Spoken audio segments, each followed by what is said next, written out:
Un sentiment récurrent chez les personnes qui ont de l'ambition, c'est le syndrome de l'imposteur. Et il faut que tu arrêtes d'essayer de le fuir.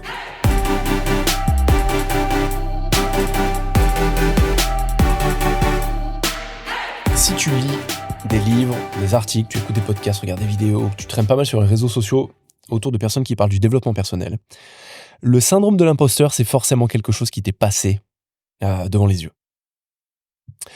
Avant qu'on démarre, on est au 4e épisode de ce podcast. J'espère qu'il te plaît. Si tu veux m'aider à le rendre plus public, à ce qu'il soit propagé auprès de plus de personnes, je te remercierais infiniment si tu pouvais prendre juste 2 minutes de ton temps, laisser un commentaire et noter cet épisode, noter ce podcast. Ça m'aide énormément. Merci. Revenons à notre sujet, le syndrome de l'imposteur. Donc le syndrome de l'imposteur, il est communément appelé comme ça. C'est un espèce de sentiment qu'on n'est pas à la hauteur, qu'on va être démasqué, qu'on est un imposteur finalement. Et il touche la majorité des personnes à un moment donné de leur vie. Moi, personnellement, en tant qu'ancien sportif de haut niveau, en tant qu'ancien directeur dans l'univers de la banque, entrepreneur, d'avoir fréquenté ce milieu toute ma vie finalement, je me rends compte que il est encore plus présent, ce syndrome, de la manière dont on l'appelle, chez les personnes qui ont de l'ambition. Mais je veux qu'on mette les choses au clair dès le début. Le syndrome de l'imposteur, à travers ce nom, et à travers ce nom un peu scientifique, syndrome, on a tendance à en faire un truc psychologique alors que c'en est absolument pas un. Ce n'est pas une maladie mentale, ça ne nécessite pas de thérapie, ça ne nécessite pas de traitement pour en sortir.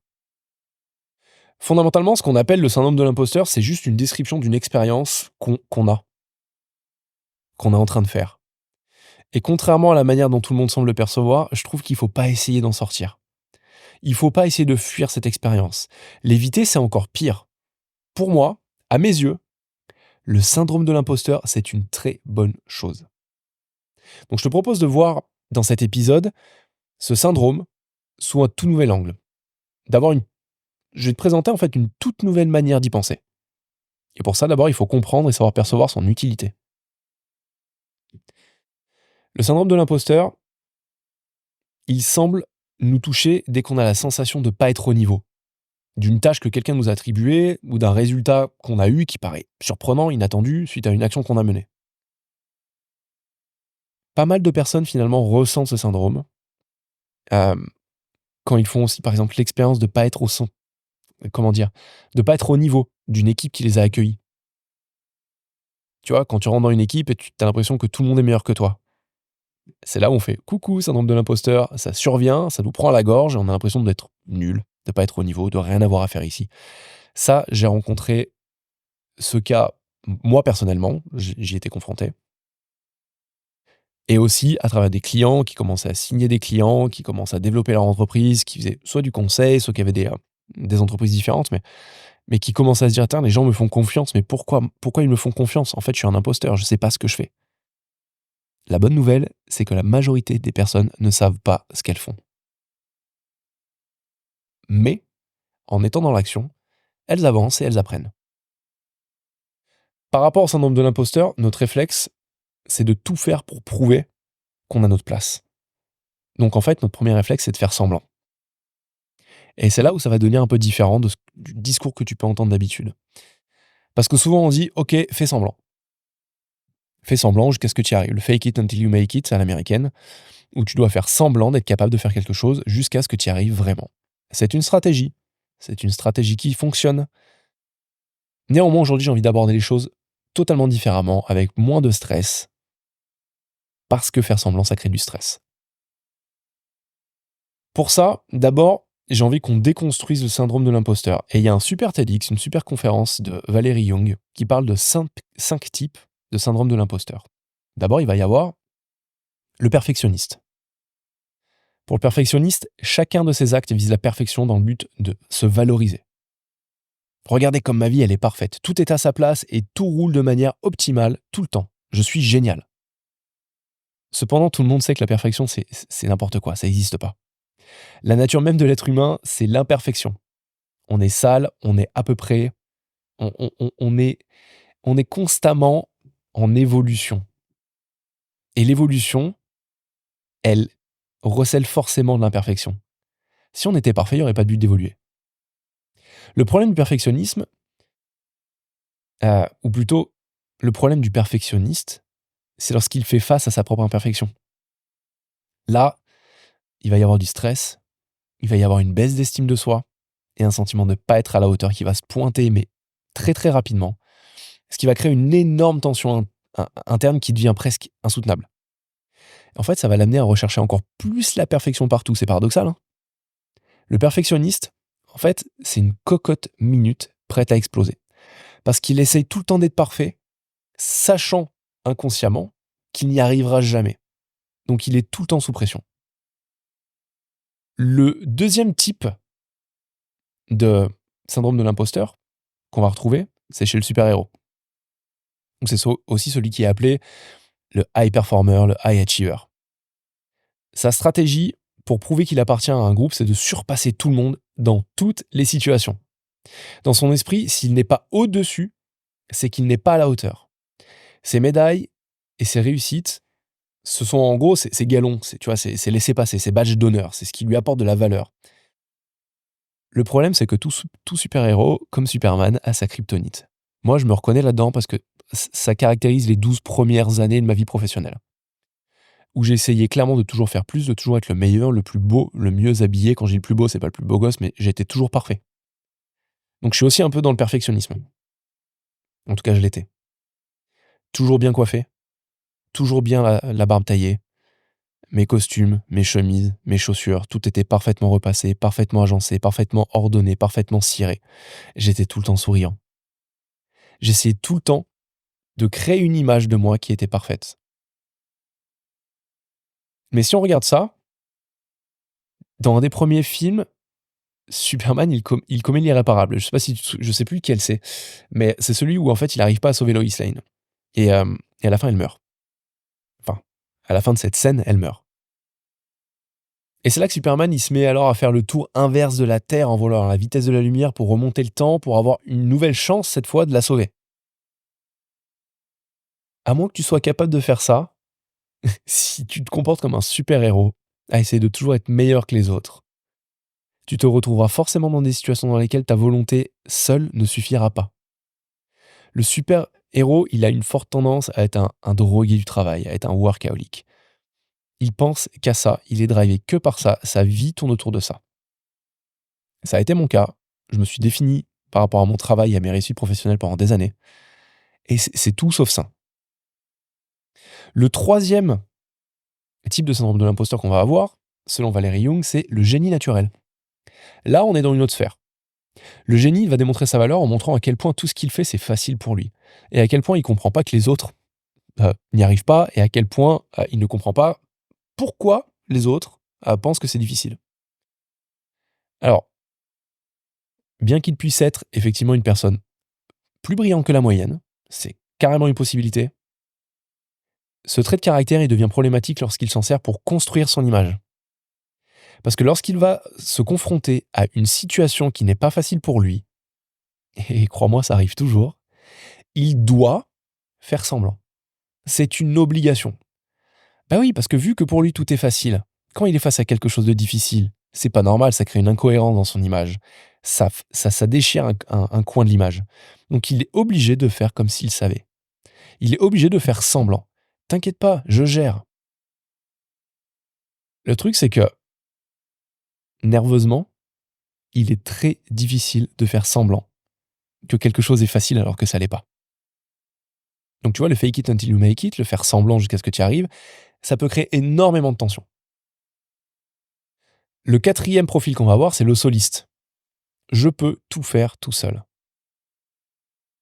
Ça, pour le coup, ça a été ma stratégie pendant presque toute ma vie.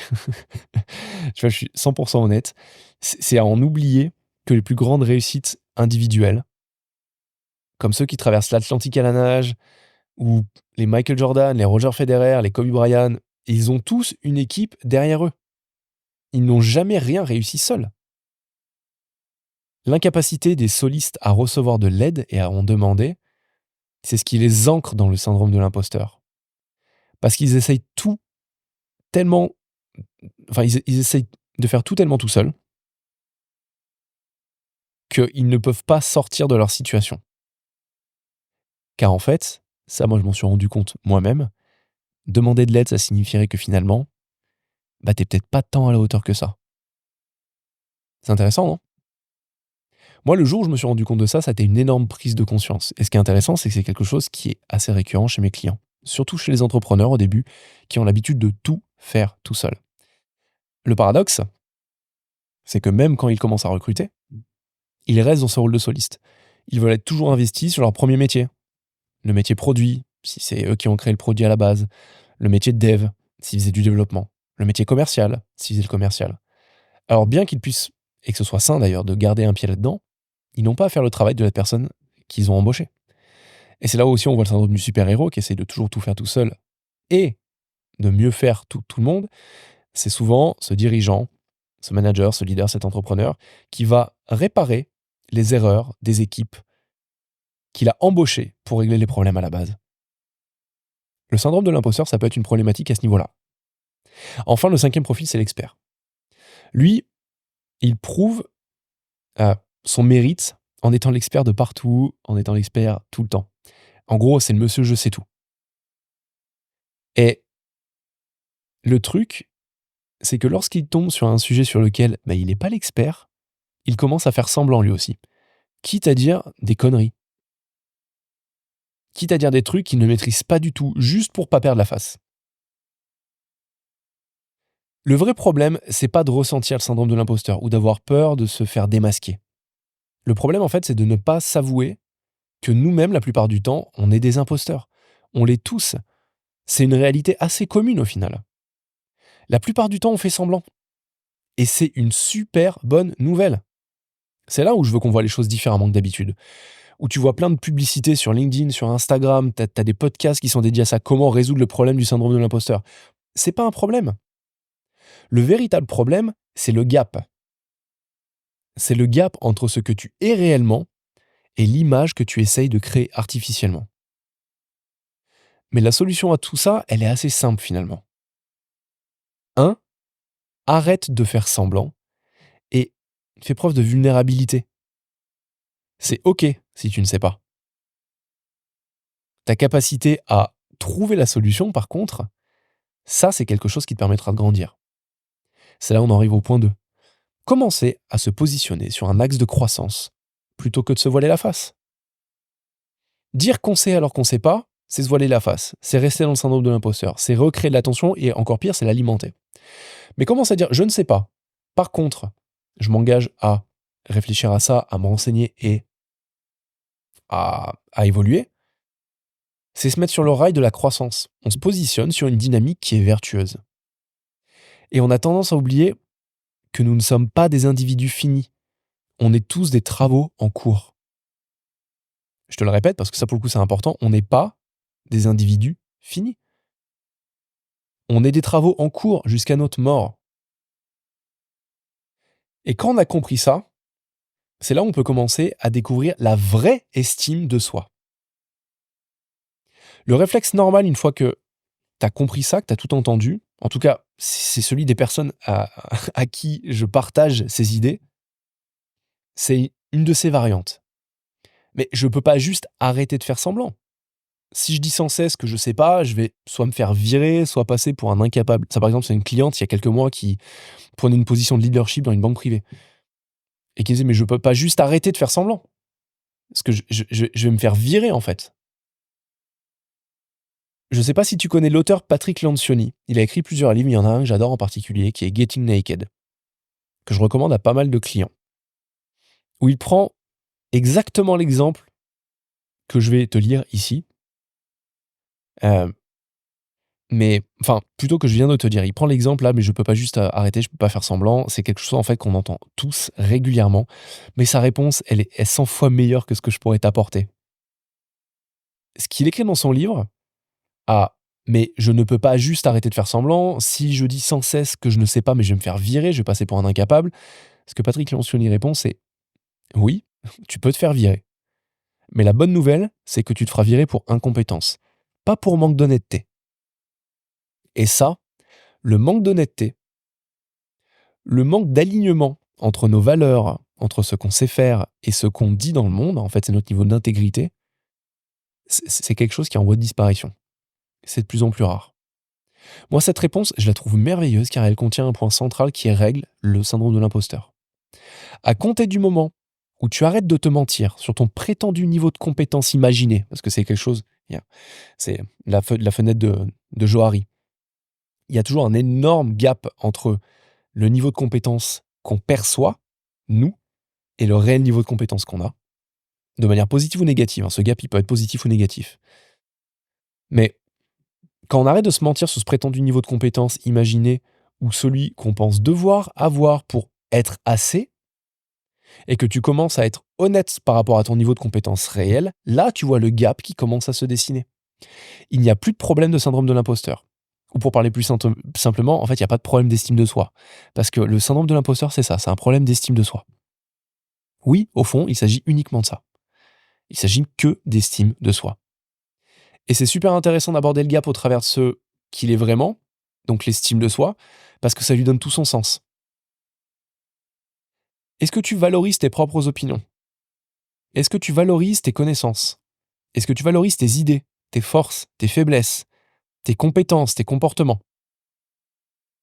Un ami un jour m'a fait mourir de rire en me donnant sa définition de l'estime de soi. Je l'oublierai jamais. C'est un ami coach, on était au téléphone et il me dit, tu sais, l'estime de soi, c'est comme si ce gars était un canapé qui garde l'empreinte de chaque paire de fesses qui se pose dessus. C'est quelqu'un qui valorise tout ce qui se passe à l'extérieur de lui, mais qui ne se valorise pas lui. L'image, elle est à la fois drôle et elle est super parlante. Une personne avec une faible estime de soi, elle va, alors souvent intérieurement, pas à l'extérieur, se laisser marcher dessus et dévaloriser tout ce qu'elle dit, tout ce qu'elle pense, tout ce qu'elle fait. Et par réflexe, pour maintenir en fait un semblant sentiment d'affirmation, avec des grosses guillemets, elle va créer une image d'elle-même un peu plus avantageuse qu'elle mettra sur un piédestal. Là, on est sur un surplus d'affirmation de soi pour compenser un déficit d'estime de soi. Je te rassure, j'ai fait ça, mes clients ont fait ça, les enfants font tous ça quand ils sont blessés dans leur orgueil. Mais ce mode de fonctionnement, il a un problème. C'est qu'il demande énormément d'énergie et il repose sur l'équilibre du piédestal sur lequel tu l'as placé. Et c'est un équilibre qui peut très facilement vaciller et qui demandera à la personne de tout faire pour rétablir cet équilibre dès que le piédestal se fait un peu bousculer. En fait, c'est passer à côté de la vraie estime de soi. La valeur, je le répète, la valeur, ou même plutôt ta valeur intemporelle et inébranlable de qui tu es. La vraie estime de soi, c'est ça. C'est la valeur intemporelle et inébranlable de notre soi, dans l'estime de soi, et c'est ce qui est le plus important. Ce qui est le plus important, c'est qui tu es au-delà de l'identité que tu as créée. Il y a un koan zen qui dit montre-moi ton vrai visage, celui qui était là avant ta naissance. Et je le trouve extrêmement juste. Parce que quand on regarde un enfant, moi j'en ai deux, j'en ai un de 5 mois au moment où j'enregistre ce podcast, on voit que l'identité, elle n'est pas là. L'identité, c'est une création. Et on peut le manipuler, ça. Quand tu es aligné avec qui tu es au fond de toi, que tu acceptes tes forces, que tu acceptes tes axes d'amélioration et que tu as l'honnêteté de te construire un peu chaque jour, le syndrome de l'imposteur, c'est plus un problème. Au contraire, à chaque fois qu'il ressurgit, c'est pour t'informer d'une chose. C'est que tu es rentré dans une nouvelle pièce. Une pièce dans laquelle tu n'es pas le plus smart, tu n'es pas le plus intelligent, tu n'es pas le plus brillant. Et ça, c'est une incitation forte à élever ton niveau de jeu, à te nourrir de ce nouvel environnement pour passer à la vitesse supérieure. C'est là où souvent mes clients font appel à moi.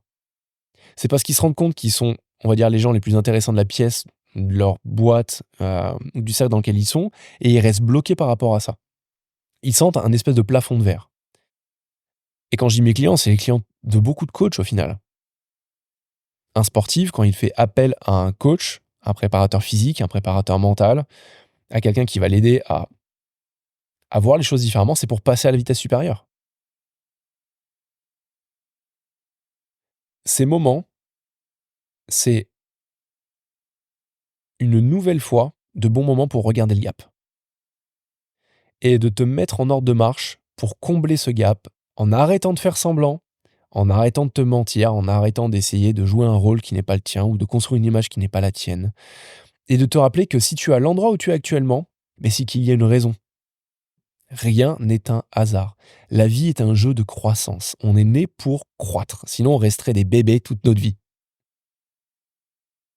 Maintenant, bah, tu sais ce que c'est vraiment ce fameux syndrome de l'imposteur et à quel point c'est pas un problème, mais c'est une opportunité de te propulser, allez, dans la stratosphère, on va dire. Amuse-toi bien avec ça les prochains jours. Laisse infuser. Réfléchis à tout ça. Vois à quel point c'est vrai dans ta vie. Si ça l'est pas et que tu sens que je dis des conneries, que t'es pas aligné avec ça, n'hésite pas à m'envoyer un message. Je serais super intéressé qu'on échange. Et contacte-moi pour me faire part de tes retours. Ça me fait toujours plaisir. Je réponds à tous mes emails. Euh, je réponds toujours. Merci de m'avoir écouté. Merci, merci, merci. Et je te dis à très bientôt dans le prochain épisode. Salut!